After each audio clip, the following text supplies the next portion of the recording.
নমস্কাৰ, আপোনালোকে চাই আছে গণসংবাদ অসম আৰু আপোনালোকৰ সৈতে মই ৰাছিদুল হক আহমেদ। আজি আমাৰ সৈতে এজন বিশেষ অতিথি উপস্থিত আছে। তেখেতক আপোনালোকে হয়তো বহুতে চিনি পায়। তেখেত হৈছে সদৌ অসম সংখ্যালঘু ছাত্ৰ ইউনিয়ন চমুকৈ আমচুৰ কেন্দ্ৰীয় সমিতিৰ সভাপতি ৰেজাউল কৰিম চৰকাৰ ডাঙৰীয়া। দাদা, আপোনাক আমাৰ অনুষ্ঠানৰ মাজলৈ স্বাগতম জনাইছোঁ। আমিও আমচুৰ ফালৰ পৰা আপোনালোকৰ এই ৱেব পৰ্টেল শুভেচ্ছা জ্ঞাপন কৰিছোঁ, আমাক এইখিনি সুবিধা দিয়াৰ কাৰণে। আমি সময় নষ্ট নকৰি আমি পোনপটীয়াভাৱে আলোচনাৰ মজিয়ালৈ যাব বিচাৰিছোঁ। ইতিমধ্যে হাইস্কুল শিক্ষান্ত পৰীক্ষা আৰু উচ্চতৰ মাধ্যমিক চূড়ান্ত পৰীক্ষা চৰকাৰে বাতিল কৰিছে। এই সম্পৰ্কে আমচুৱে কি ক'ব বিচাৰে, আমচুৰ মন্তব্য কি? সমান্তৰালভাৱে আমি জানিব বিচাৰিছোঁ, আমাৰ দৰ্শকসকলক জনাব বিচাৰিছোঁ যে আমচুৱে হাইস্কুল শিক্ষান্ত পৰীক্ষাৰ উচ্চতৰ মাধ্যমিক চূড়ান্ত পৰীক্ষাৰ মূল্যাংকন কিদৰে হ'ব লাগে বুলি অনুভৱ কৰে। তেওঁলোকে চৰকাৰক এই ক্ষেত্ৰত কি পৰামৰ্শ দিব বিচাৰে?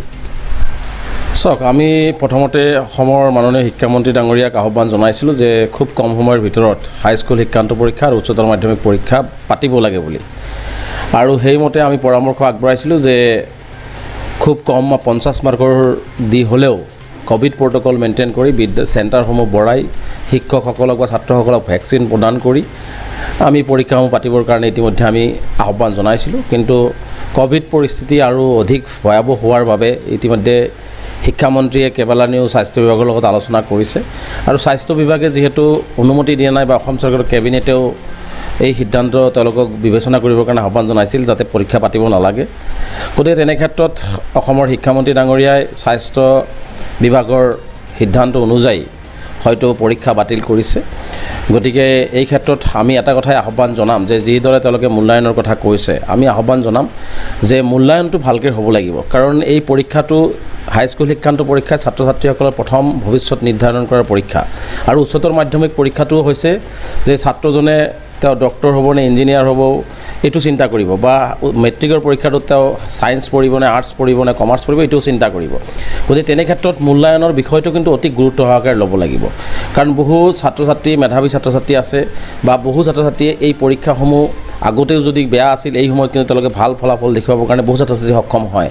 তেনে ক্ষেত্ৰত মূল্যায়নটো যদি খুব ভালকৈ সূক্ষ্মভাৱে কৰি যদি ছাত্ৰ ছাত্ৰীসকলৰ ভৱিষ্যত সুৰক্ষিত নকৰে তেনেহ'লে নিশ্চিতভাৱে কিন্তু বহু ছাত্ৰ ছাত্ৰীৰ ভৱিষ্যত কিন্তু অন্ধকাৰৰ দিশে গতি কৰিব। গতিকে আমি শিক্ষামন্ত্ৰী ডাঙৰীয়াক আহ্বান জনাম যে মেট্ৰিকৰেই হওক বা উচ্চতৰ মাধ্যমিকৰে হওক, এইটো যাতে কোনো ছাত্ৰ ছাত্ৰী উপযুক্ত কোনো ছাত্ৰ ছাত্ৰী যাতে বঞ্চিত নহয় বা উপযুক্ত কোনো ছাত্ৰ ছাত্ৰীৰ ভৱিষ্যত যাতে অন্ধকাৰৰ দিশত গতি নকৰে তাৰ প্ৰতি লক্ষ্য ৰাখি প্ৰতিজন ছাত্ৰৰ ওপৰত ভালকৈ নিৰীক্ষণ কৰি বিদ্যালয় হওক বা সেই মানে তেওঁলোকে যি ধৰণে পুংখানুপুংখভাৱে মূল্যায়ন কৰিব সেই বিদ্যালয়ৰ শিক্ষকৰ লগত আলোচনা কৰি গোটেই কথাবিলাক চালি জাৰি চাই যাতে ছাত্ৰ ছাত্ৰীসকলক যি ধৰণে তেওঁলোকে মূল্যায়ন কৰিলে প্ৰতিটো ছাত্ৰ ছাত্ৰীৰ উপকাৰ হয় সেইদৰে মূল্যায়ন কৰিবৰ কাৰণে মই আমাৰ শিক্ষামন্ত্ৰী ডাঙৰীয়াক এটা আহ্বান জনাইছোঁ।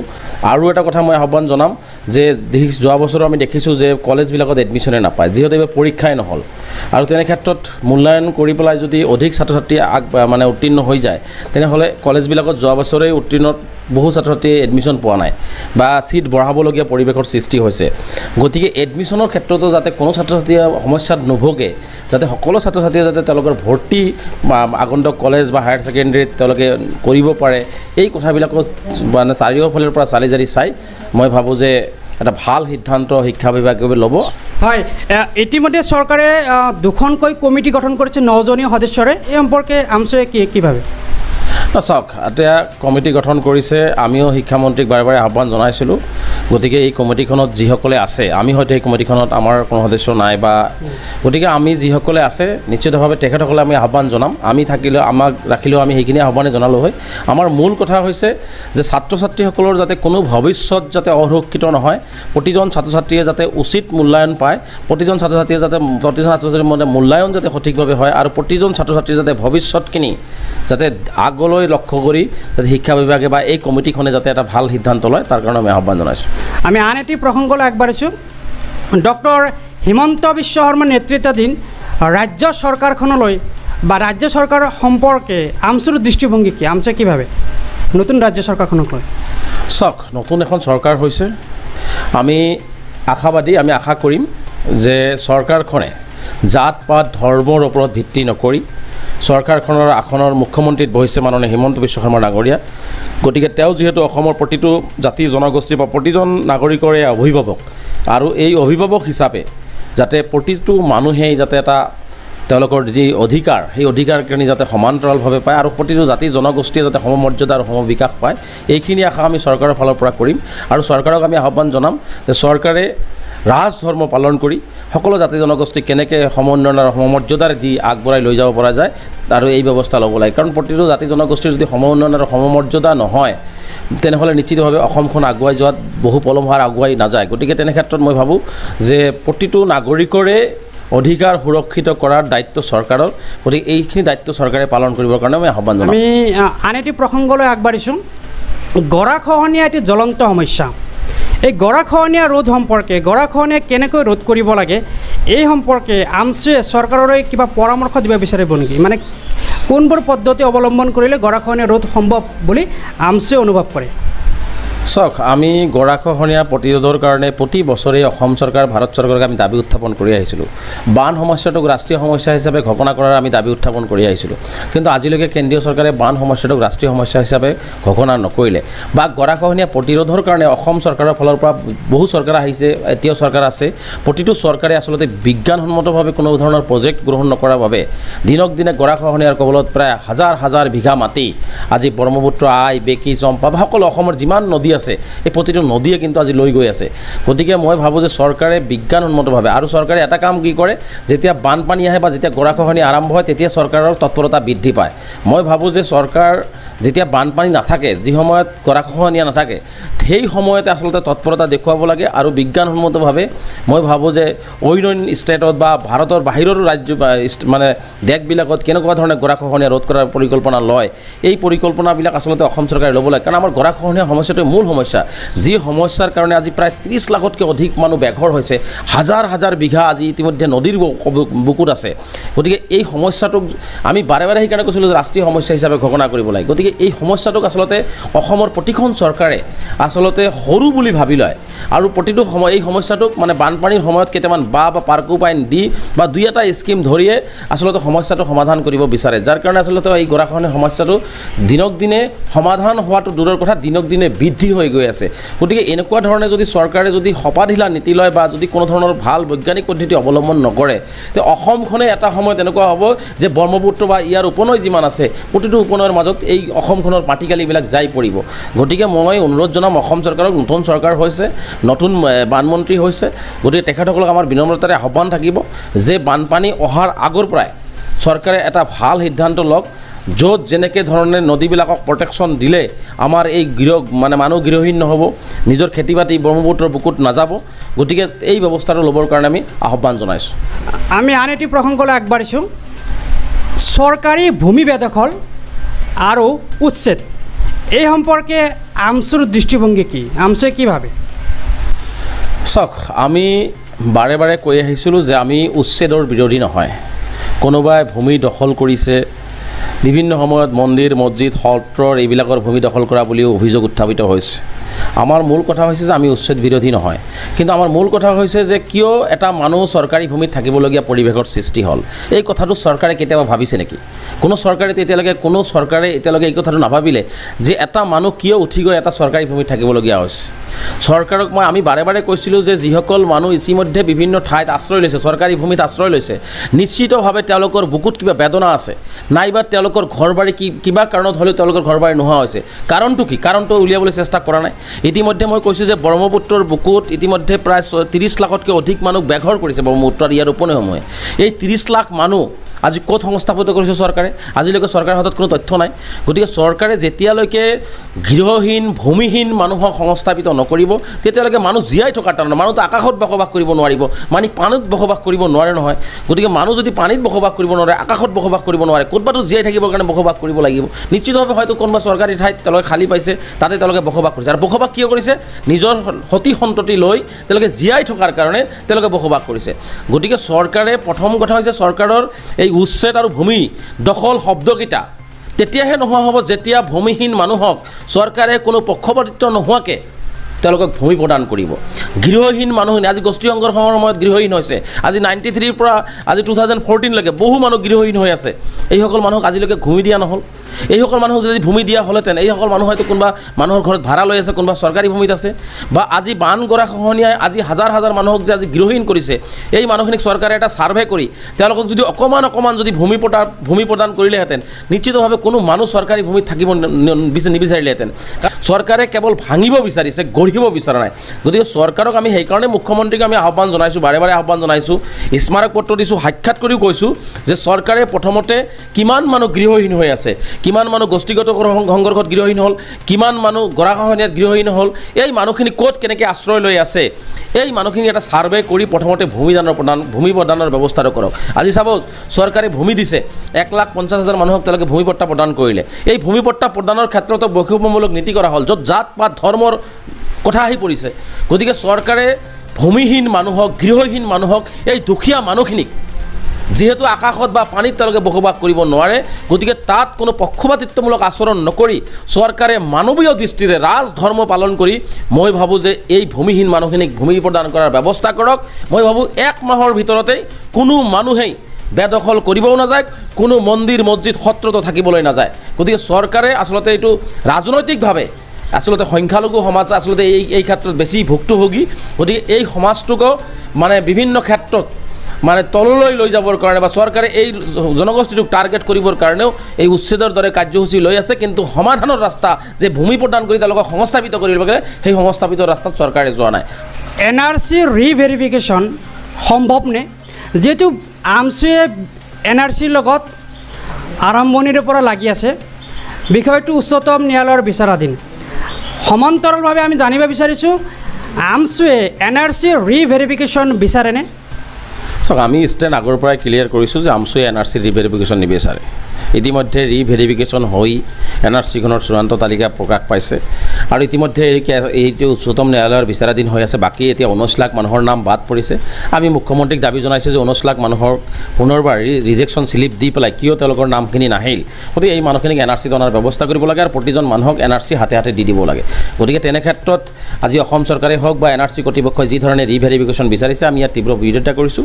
আৰু আমি যিহেতু উচ্চতম ন্যায়ালয়ত আমি এটা পাৰ্টি হয়, গতিকে আমি সকলো দিশ NRCৰ দিশবিলাক আমি পুংখানুপুংখভাৱে চাই আছোঁ।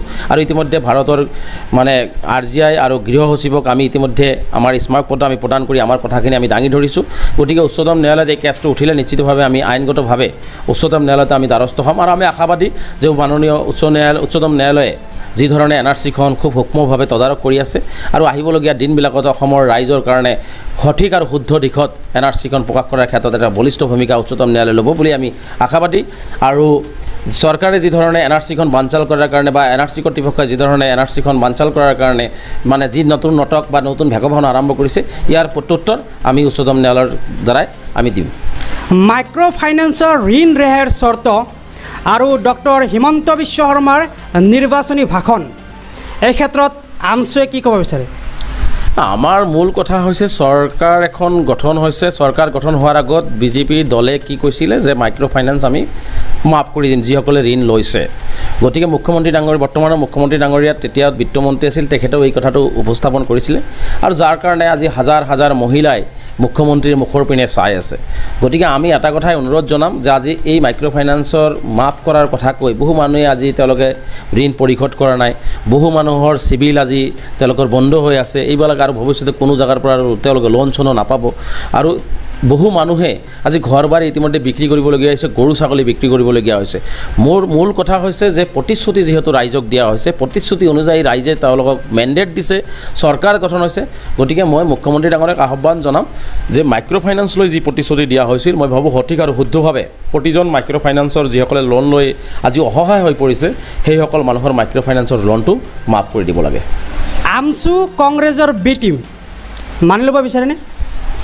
আমছু কাৰো বি টিম নহয়। এইটো আমছু হৈছে এটা অৰাজনৈতিক ছাত্ৰ সংগঠন। আমছুৱে সদায় অবিৰতভাৱে অৰাজনৈতিকভাৱে সংখ্যালঘু সমাজৰ আৰ্থ সামাজিক ৰাজনৈতিক আৰু শৈক্ষিক দিশত বলিষ্ঠ ভূমিকা গ্ৰহণ কৰি আহিছে আৰু আহিবলগীয়া দিনবিলাকতো বলিষ্ঠভাৱে ভূমিকা গ্ৰহণ কৰি আহিব। আপোনালোকক এটা কথা মই স্পষ্টকৈ ক'ব বিচাৰিছোঁ যে এই যিবিলাক কথা মানুহে কয়, গতিকে এইবিলাক কথা হৈছে যে আমচুক জনমানসত হেয়পট্টকৰণ কৰিবৰ কাৰণে বা আমচুক আৰু দুৰ্বল কৰিবৰ কাৰণে কৈ আছে। আমচু অসমৰ ৰাইজে জন্ম দিছে সংখ্যালঘু সমাজৰ কাৰণে আৰু অসমৰ আৰ্থ সামাজিক উন্নয়নৰ কাৰণেও সকলো জাতি জনগোষ্ঠীৰ সমমৰ্যাদা আৰু সমবিকাশৰ ক্ষেত্ৰতো আমচুৱে মাত মাতি আহিছে। গতিকে আমচুৱে সাৰ্বাংগীন অসমৰ উন্নতিৰ লগতে এই পিছপৰা নিৰ্যাতিত জাতিটোক আজি ৰাজনৈতিকভাৱে যিসকলে প্ৰতাৰণা কৰিছে, আজি কোনে প্ৰতাৰণা কৰিছে? আজি নিশ্চিতভাৱে কংগ্ৰেছ UDF এওঁলোকে প্ৰতাৰণা কৰি আছে।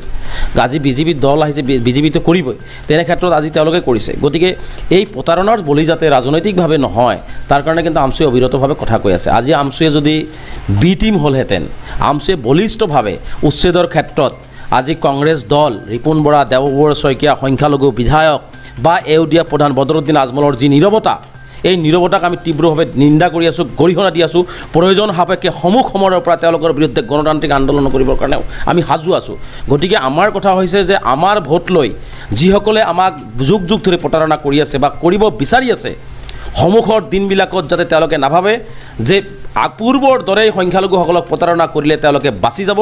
এইবাৰ কিন্তু আমি শক্তিশালীভাৱে গণতান্ত্ৰিকভাৱে কংগ্ৰেছেই হওক, UDFেই হওক বা চৰকাৰ পক্ষই হওক, যি পক্ষই সংখ্যালঘু ৰাইজৰ হিতৰ বিপৰীতে বা সংখ্যালঘু ৰাইজৰ বিপদৰ সময়ত যদি মাত নিদিয়ে, যিয়ে নহওক কিয় হৈ, তেওঁৰ বিৰুদ্ধে আমচুৱে গণতান্ত্ৰিকভাৱে যিমান দূৰ সম্ভৱ এক ভয়াৱহ আন্দোলনৰ কাৰ্যসূচী গ্ৰহণ কৰিব আৰু প্ৰতিটো ৰাজনৈতিক দল বা ব্যক্তিৰ প্ৰতিটো চৰিত্ৰ আমি ৰাজহুৱাভাৱে উদঙাই দিবৰ কাৰণে আমি সাজু হৈ আছোঁ। হয়, এতিয়া আমি গুৰুত্বপূৰ্ণ প্ৰশ্নলৈ আগবাঢ়িছোঁ। আমচু নামতহে ছাত্ৰ সংগঠন, প্ৰকৃততে আমচু ভৰি পৰিছে অনা ছাত্ৰৰে। এই অভিযোগ কিদৰে খণ্ডন কৰিব? না, আমচু অৰাজনৈতিক ছাত্ৰ সংগঠন আৰু ছাত্ৰ সংগঠন হিচাপে কাম কৰি আছে। ভৰি পৰা নাই। আচলতে আমচুৰ সংবিধান মতে আমাৰ সংবিধানত বহু কথা কেটাগৰী আছে, যিবিলাক কেটাগৰী ক'লে আপোনালোকে আমাৰ মাদ্ৰাছা, মক্তবৰ পৰা আদি কৰি সকলো ছাত্ৰ হ'ব পাৰে আৰু মেক্সিমামেই আমাৰ ছাত্ৰ হৈ আছে বা তেওঁলোকে শিক্ষাবৃত্তিৰ লগতেই জড়িত হৈ আছে। গতিকে দুই এটা ঠাইত হয়তো ছাত্ৰ অৱস্থাৰ পৰা 3 বছৰ উকলি যোৱাৰ পিছতো আমাৰ আমচু কৰিব পাৰে। গতিকে আমাৰ সংবিধানে যিখিনি নীতি নিৰ্দেশনা দিছে, সংবিধানৰ নীতি নিৰ্দেশনা মতেই আমচু চলি আছে। গতিকে ছাত্ৰৰ হকে কাম কৰি আছে আৰু লগতে অসমৰ সামগ্ৰিক সংখ্যালঘু ৰাইজৰ হকেও আমচুৱে কাম কৰি আছে। ছাত্ৰ সংগঠনবোৰ ৰাজনৈতিক জখলা নেকি? মানে ছাত্ৰ সংগঠন নকৰিলে ৰাজনৈতিক জগতখনত পদাৰ্পণ কৰিব নোৱাৰে নেকি? আপুনি কি ভাবে? চাওক, ছাত্ৰ সংগঠন কৰিছে যেতিয়া, ছাত্ৰ সংগঠন কৰি থকা অৱস্থাতো কোনো ৰাজনৈতিক জখলাত যোৱা নাই। এতিয়া এই আমচুৰ পৰা বা অন্য ছাত্ৰ সংগঠনৰ পৰা যিসকলে ওলাই যোৱাৰ পিছত তেওঁলোকৰ ব্যক্তি স্বাধীনতা আহি যায়। গতিকে ব্যক্তি স্বাধীনতাত আমি কেনেকৈ বাধা দিম? গতিকে আমচু কৰিছে বা অইন কিবা কৰিছে, তেওঁলোকে ব্যক্তি স্বাধীনতা নিশ্চিতভাৱে আমচুৰ পৰা যেতিয়া ওলাই যায় তেওঁলোকে এতিয়া চাকৰি কৰে, বিজনেছ কৰে, ৰাজনীতি কৰে, সেইটো তেওঁলোকৰ ব্যক্তিগত কথা। গতিকে আমচুৰ ভিতৰত থাকিতো কোনো ৰাজনীতি কৰা নাই, আমচুৰ ভিতৰৰ পৰা যাইতো কোনো ইলেকশ্যন খেলা নাই। গতিকে এনেকুৱাতো পৰিৱেশ হোৱা নাই। কিন্তু নিশ্চিতভাৱে আমচুৰ পৰা ওলাই যোৱাৰ পিছতহে এটা পৰিৱেশ হয়। গতিকে আমচুৰ পৰা ওলাই যোৱাৰ পিছত আমচু তাৰ কাৰণে দায়বদ্ধ নহয়। গতিকে তেনে ক্ষেত্ৰত মই আমচুৰ সভাপতি হিচাপে এই কথাটোত মই এইকাৰণেই ডিনাই কৰিছোঁ যে আমচুৰ পৰা বা অন্য সংগঠনৰ পৰা ওলাই গৈ তেওঁলোকে কৰিব বা নকৰাকৈও ৰাজনীতি কৰিব পাৰে। হয়, এয়া আছিল সদৌ অসম সংখ্যালঘু ছাত্ৰ ইউনিয়ন চমুকৈ আমচুৰ কেন্দ্ৰীয় সমিতিৰ সভাপতি ৰাজাউল কৰিম চৰকাৰ। দাদা, আপোনাক আমি ধন্যবাদ জনাইছোঁ এইখিনি সময় আমাক দিয়াৰ বাবে। ধন্যবাদ জনাইছোঁ আপোনাকো। আপোনালোকে এইখিনি সময় আমাৰ পৰা আমাক দুআষাৰ আমাৰ এই সমস্যাখিনি সন্দৰ্ভত ক'ব দিয়াৰ কাৰণে আপোনালোকক আন্তৰিকভাৱে ধন্যবাদ জনাইছোঁ। হয়, প্ৰিয় দৰ্শকসকল, আমি আজিলৈ সামৰিছোঁ। আপোনালোকে চাই থাকিব আপোনালোকৰ প্ৰিয় চেনেল গণসংবাদ অসম। ধন্যবাদ।